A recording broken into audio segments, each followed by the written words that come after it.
Good morning, motor cars. It is June 15th, Friday morning. Beautiful day out there in Ohio. Anniversaries this weekend. On the 16th, we have, hope I'm saying this, Lordovic Delva, who is a Honda Lube Tech. Also on the 16th, Kaylee Kleckner, who is a Brunswick car wash attendant.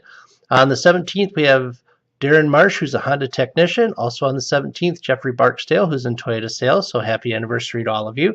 Birthdays this weekend. Christian Sheasley on the 16th, who's a Honda valet and lube tech. Matt Guile, happy birthday, Matt. Toyota general manager on the 17th.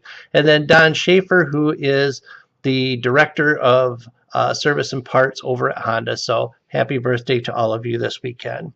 Got a couple phrases of the day having to do with business and success this weekend. Successful people keep moving. They make mistakes, but they don't quit. That's from Conrad Hilton. I find that the harder I work, the more luck I seem to have. Thomas Jefferson.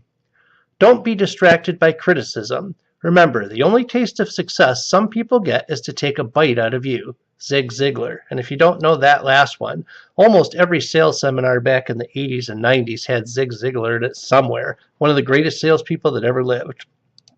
Word of the day. I read an interesting article about why we like donuts so much. It turns out that while carbohydrates light us up and fats do the same, the combination of the two, in other words, donuts, triggers a massive release of dopamine in the brain.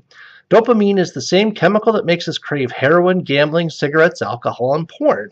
According to the study, the reason that donuts send our dopamine levels off the charts is that we evolved to eat plants and meat.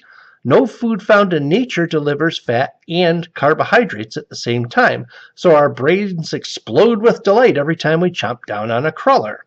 On the plus side, counteracting a donut's potential negative effects is easy. Brush your teeth and walk 45 to 48 minutes for every single donut that you eat.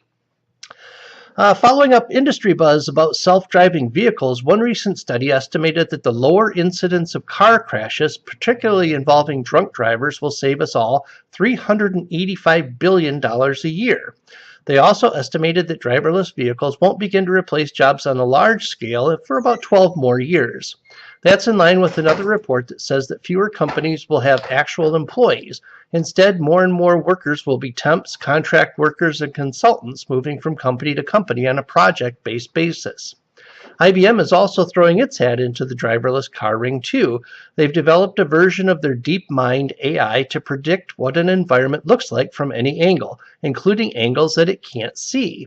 This will make it possible for an autonomous vehicle to predict things like children running onto a road to chase a ball, just like we do, even if it's blocked by a hedge. That's all I've got. Have a good weekend, motor cars.